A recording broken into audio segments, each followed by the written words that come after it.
See, the word karma means action. In desperation, people say what to do, this is my karma. But we talk colloquially about karma, no? It's so far away from the reality. There is an individual karma and there is a karma for the whole community, society and nations. That is why Lord Krishna said, Gahana karmano gati. The way of karma is unfathomable. Gurudev, if I get a negative thought and I don't act upon it, does it still create karma? Every day millions of thoughts cross your mind. But if you hold on to some thought, identify with that thought, that forms your karma. The Lord Krishna says, if someone's intellect is not sticking to any action, even if he destroys the whole world, he will never get any karma out.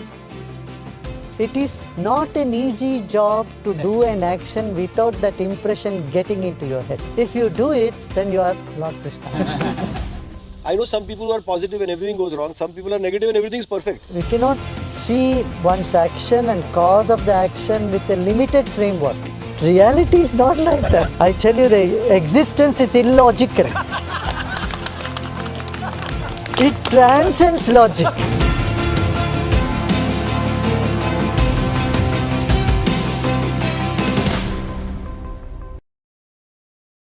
Gurudev, what is karma? Are there different types of karma? And do they all have the same intensity or are they different? See, the word karma means action. Karma means what? Action. Action is of three types. What is that? Action in the seed form, and the action which is in function, and then the same has an impact. So all three are called karma. The action in a seed form is also karma. The action which is acting now, which is alive, is karma, and then the impression it leaves is also karma. So in karma also there are various types. Prarabdha karma means what I have acquired from the past, the impressions of my action in the past, they are called prarabdha karma. Sanchita karma, sanchita means that seed form which you have gathered. Agami karma means the karma which would give fruit in the future. And prarabdha karma which is already started yielding result. Now, it's like this, if there is a seed, you roast the seed and it will not sprout, right? So, these sanchita karma are like the seeds which can be roasted, means which can be done with. You can erase those karma, sanchita karma. For example, you have the habit of drinking coffee, and one day you can say, no, I don't want to drink coffee. Now, agami karma is what? That habit of drinking coffee, when you're not doing it, it causes headache. This is again coffee karma. The impression pulls you in that direction. You have to drink coffee. But you can say no. So, agami karma and sanchita karma, both can be nullified. You know, you can create a grape wine without any seeds in it. That grape will never sprout. But the prarabdha, once a karma started yielding result, that you have to experience. See, you can prevent a disease from coming. But when a disease is already there, you only need to cure it. You cannot prevent it when it started already, it is manifested. So, prarabdhas are those manifesting karmas which need some remedies, no doubt, but cannot be nullified. I'll give you another example. Suppose you make halwa. When you make halwa, if sugar is less, what do? You add more sugar. If ghee is too much, what do? You put more suji. But once the suji is already cooked, can you reverse it? Not possible. Like that, even in the prarabdha karma, whatever you have got from another lifetime, those impressions are there, and when they start manifesting, then you can always have a remedy for it. Karma is not fatalism. We should not think it is a fatalistic attitude. You see? Gurudev, we have so many impressions from the previous lifetimes. So what decides which becomes the prarabdha for this lifetime? You see, you have so many impressions from the past, but the strongest of the impression will stay. Other impressions will wither away, fade away. Now if I ask you, what did you have for breakfast? on 1st of April. You had breakfast, you know, but now you don't remember them because it has not made an impact in the consciousness. So the stronger the impressions, those will stay as karma. And that too, over a period of time, they wither away. So nothing stays forever. Gurudev, we were talking about prarabdha karma. So what is the need to carry forward the previous life's karma to the next life? God would have been compassionate to start every time with a clean, fresh slate. Especially if I don't remember any good or bad karmas of the previous life. Why do you take away the fun? If everything is clean slate, what is there to move on? Why should anything move on even? It's not God who is sitting there and telling you, you do this karma, not do this karma. Action is part of existence. Without that, there is no existence. And impression of action is what our mind carries with it. So whether from this life or another lifetime, from anywhere, it is habituated in carrying those things. But when it gets rid of all that, that is nirvana. When mind is clean, like a child. A child does not very quickly absorb all the impressions. You see? It wipes its slate quite faster. Up to some age only. But then the impression starts mounting on it. Gurudev, you say karma is action. So not doing something is also karma? Or thinking and feeling, is that also karma? Yeah. Thinking, feeling, everything is karma. Feeling is also karma, definitely. See, it's all energy. Thoughts are energy, emotions are energy, our body is energy. When you see from energy level, everything is energy. And there is nothing like emotional karma or thinking karma or energy karma, these are all nonsense. Everything is energy, even body is energy. So body is also karma, prarabdha. Our body is the prarabdha, best example for prarabdha. You have acquired. See, your height is your prarabdha. But your weight could be your sanchita karma, agami karma, that could be changed. You can become thinner or fatter. So you have choice there. Gurudev, if I get a negative thought and I don't act upon it, does it still create karma? No, it has not created ripple of karma. You don't try to get rid of the negative. Be a witness to the negative. Then you are already out of it. And in which form of is karma more binding or powerful? If you think, oh, I got this negative thought, and when you start owning the negative thought, that is your karma. But if you say, a thought came and went, and don't bother about it, it doesn't form karma to you. Otherwise, every day millions of thoughts cross your mind. Sometimes you go to some place, maybe some thoughts there that causes your mind. So then you cannot say, oh, all this is my karma. But if you hold on to some thought, identify with that thought, that forms your karma. This is my thought. Oh, I had this negative thought, I am having negative thought, I continue to have, then you got the karma. वो कढ़ाई में हलवा लगा के वो करते हैं ना, घुमाते हैं, वो तब तक घुमाते हैं जब तक वो कहीं चिपकता नहीं. चिपक जाए तो वहाँ लग जाता फिर वो. ऐसे मन में चक्कर, साक्षी बनो है सबके. If somebody has earned a karmic debt by being nasty to me and then I am giving back, and there's a karmic cycle that happens. Now, where does this end? Does it go on self-perpetuating? See, the karmas stick to you if your intellect, if your mind is caught up in it. You must read in Bhagavad Gita, Lord Krishna says, if someone's intellect is not sticking to any action, even if he destroys the whole world, he will never get any karma out. It's your intellect which gets the photographic memory of everything. That impression is what stays with you as karma. If you are like a mirror, mirror doesn't catch any impression. But if you are like a photographic screen, you will catch. Yasya buddhir na lipyate. Once whose intellect does not get attached to any circumstances, event, and see everything as a play, as a joke, as a hologram, then you are not getting any karma at all there. That is why when in nirvana or enlightened person, they don't get any karma. Why? Because they are like the mirror. A mirror does not hold on to any image. Though images are there, and the moment the images move, mirror is remaining clean as mirror is empty. Yeah.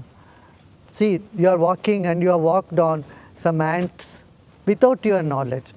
You don't have to say, oh, my karma has come, karma has come. But if you intentionally harm anybody, and that impression is in your mind, then you have got that karma. Gurudev, you said that the impression of the action is what creates the karma. What if people have done horrible things? Like there are some terrorists who really believe in their cause and they kill many people. If they believe in the cause and they're not attached to the action, will they pay for their crimes in this? Will that karma be there or no? Don't think they are a witness to their action. That is a very evolved state of mind. In that state of mind, you don't even do that. If you are causing pain to somebody, and that vibration definitely hits you, and it hits your body. So that man or that person, a terrorist, cannot say, I am not doing anything. He is doing. When the doership is there, karma definitely is there. Terrorists will never say everything is happening by itself. He has rage, anger, and hatred. So that he already has impressions of those. It's going to bounce back to him. Is there a connection between one's karma and the grace that they receive? And again, going with this terrorist example, if some good things happen to a terrorist, is it divine grace or is it their karma? See, you must remember that a person whom they may be a terrorist, he might have had some good karma also. You can't say he had only bad karma. He could have done some good karma. That is why Lord Krishna said, Gahana karmano gati. The way of karma is unfathomable. It's so deep, so vast. Which karma is giving him comfort? See, when we say good karma, bad karma, what do we mean? A karma which brings you misery, you call it bad karma. A karma which gives you comfort and happiness, you call good karma. But even this changes. What you thought is good or sometime back, later on turn out to be a bad thing for you. So what you considered to be bad luck at some point of time turns out to be good in the course of time. And what you considered as good turns out to be bad. Bad turns out to be good. So happiness and misery, these are all part of life, and that's part of karma. Action is karma. The cause of action is also karma. Again, in a larger picture, there is nothing called good karma, nothing called bad karma. Action is action. Action has its consequences. Jainism, that's the main thing. Action has consequence. So, in Jain philosophy, they didn't even spare Krishna. He was the cause of the war, so he is in the hell now. But Krishna doesn't agree on that. He says, because I am not a body, I am not the doer, he knows. So it is a very different understanding. It is not an easy job to do an action without that impression getting into your head. If you do it, then you are Lord Krishna. Nothing short of Krishna. You are perfect yogi. That's why Lord Krishna says that everybody knows he is married and he had wives, 8 wives.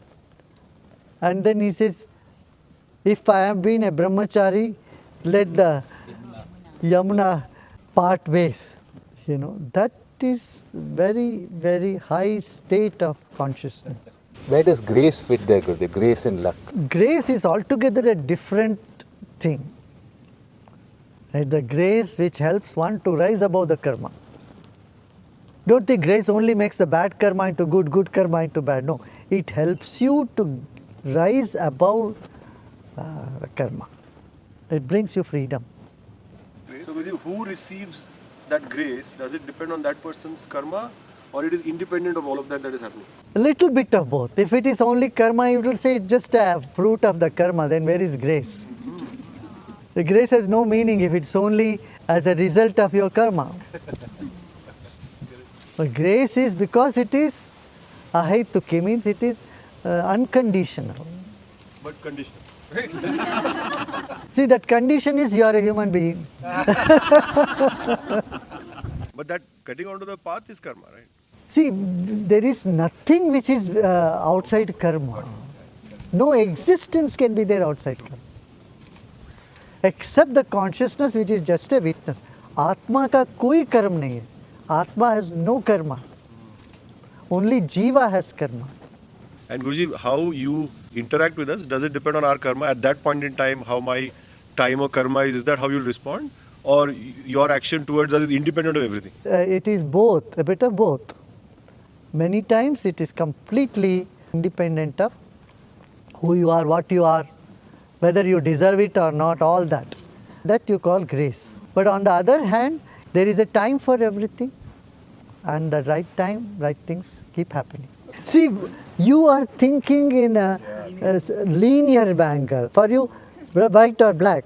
I say, no, it is grey. You want to put everything in a box and say, oh, everything is karma, so my coming to meditation is also karma, my meditation is also karma, my blessing and grace is also karma. You want to put everything into one box. Reality is not like that. It's not, it doesn't fit like that.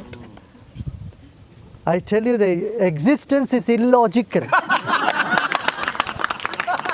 It transcends logic. It's beyond that. That is why, yes, you say yes or no. Yes, most of your activity, most of what you get is all karma. And yet, yes, there is something called grace, something called blessing, something that just drops on your lap. That is also there. Don't say either this or that. Don't have to tie everything into one concept. That is why there are 5 qualities for Ishvara. What are they? Srishti, creation, Sthiti, maintenance, Laya, Tirobhav, means hiding, and Anugraha, grace, blessing.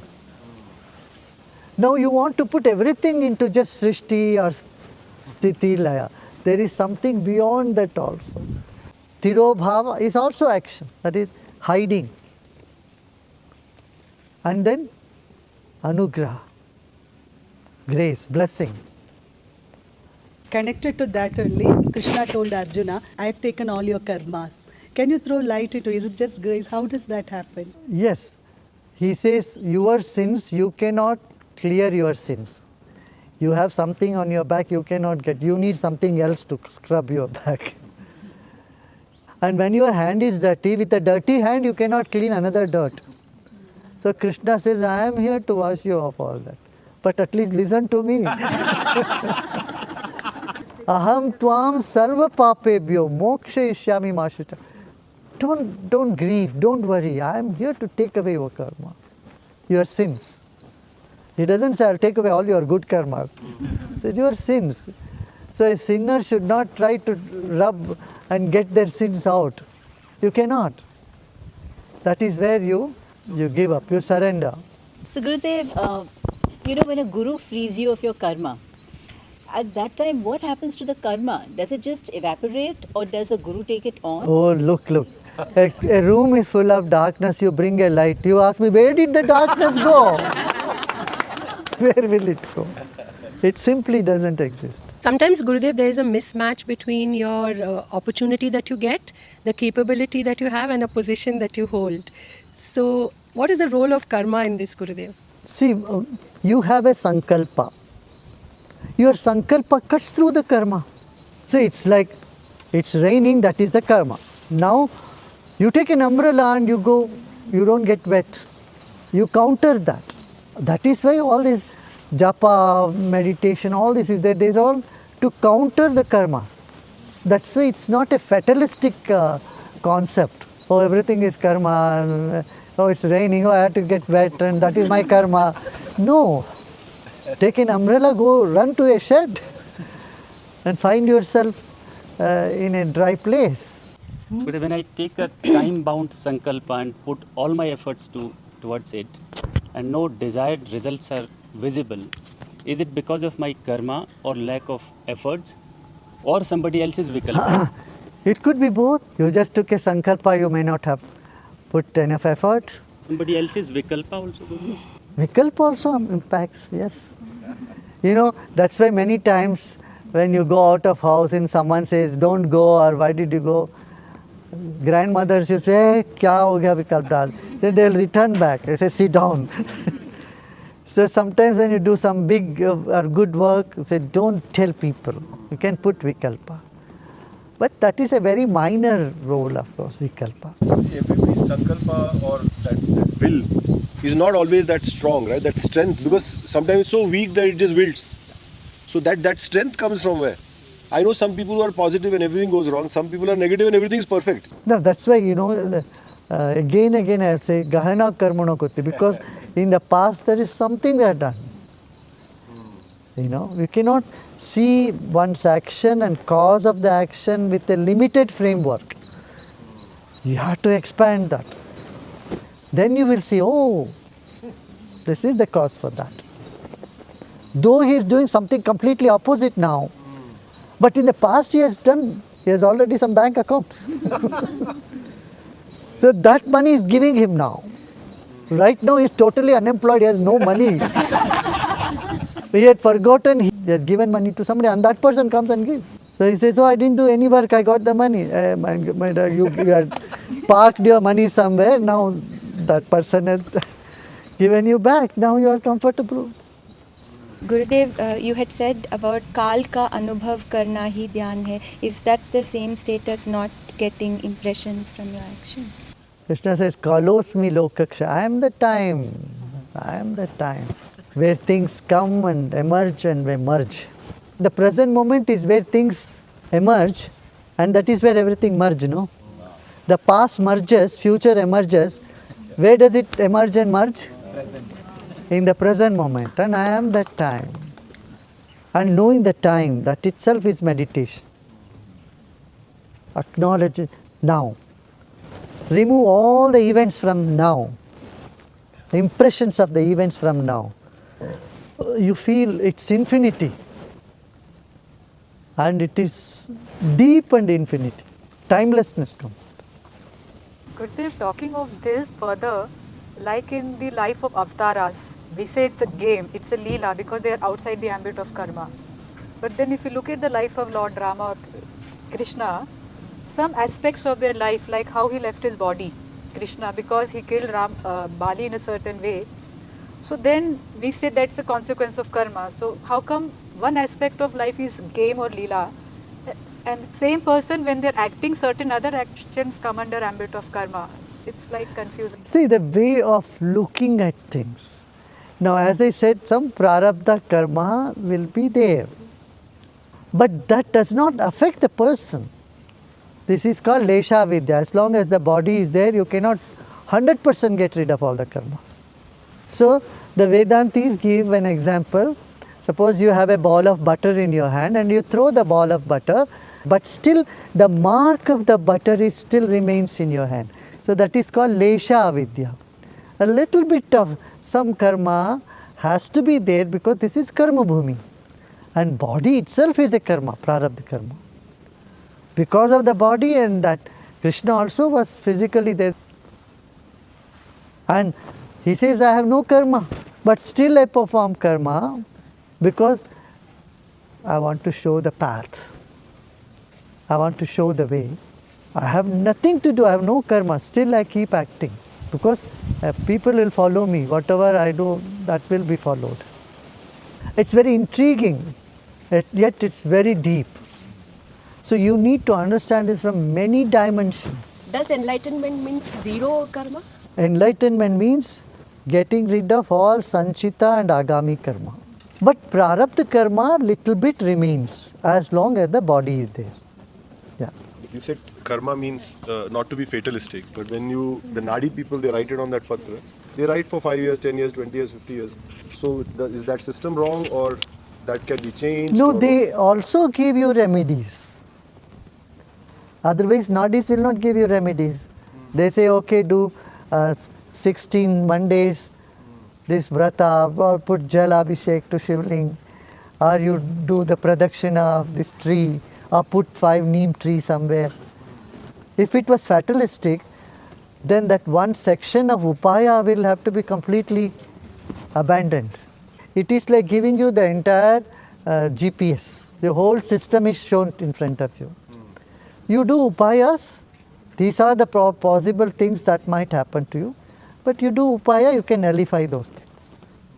And finally they say grace, in that also they say God's grace be there and all will be well. Every action has limited sphere of impact. ये नहीं कर सकता अब आज खाना खाया तो मैं कल भी मुझे भूख नहीं लगेगा, एक हफ्ते बाद भी भूख नहीं लगेगा, ऐसा नहीं लगता. सो जो कर्म करते हैं उसका इम्पैक्ट कम समय के लिए होता है. भगवान कृष्ण ही गीता में बोलते हैं तो अलग अलग देवताओं की पूजा सब करते हैं, वो अपना अपना कर्म फल देते हैं दुनिया में तुम्हारे कंफर्ट के लिए, मगर ये क्षणिक है, थोड़े समय के लिए रहता है, हमेशा के लिए नहीं होता. इसलिए कम बुद्धि वाले इसी में फंसे रहते हैं. अंतवंत फलाम तेषाम, ये सब कर्म का फल अंत होता है. एक बार किसी ने कुछ कर दिया उसका पूरा जीवन भर रहेगा, ऐसा नहीं, पर वो समय समय पर उसका सब करते रहना, उसका असर तो होता रहता. Are the positions and the actions of the devas are also because of their karmas? Oh yeah, devas also have karma. Devas also have desires. Devas are not free from desires. Gurudev, is it our karma that decides the kind of desires we have? Could you speak about the relationship between karma and desire? See, desires arise due to many factors. Your company, your food, and your fantasies, your attention, all these can cause different desires. And nothing stays, these desires, they come, they go. Sometimes it becomes a pattern and they keep coming. So these are, they form karma, desires form the karma. And so, it's you cannot say something is not karma because action is so prevalent. You cannot say this space has no atoms. Can you say this space has no atom? Like that. Actually, if you have heard, the latest Nobel Prize in Physics went to somebody who said the world does not exist. This is what we have been telling. So when the world doesn't exist, no karma exists. There is no individual at all.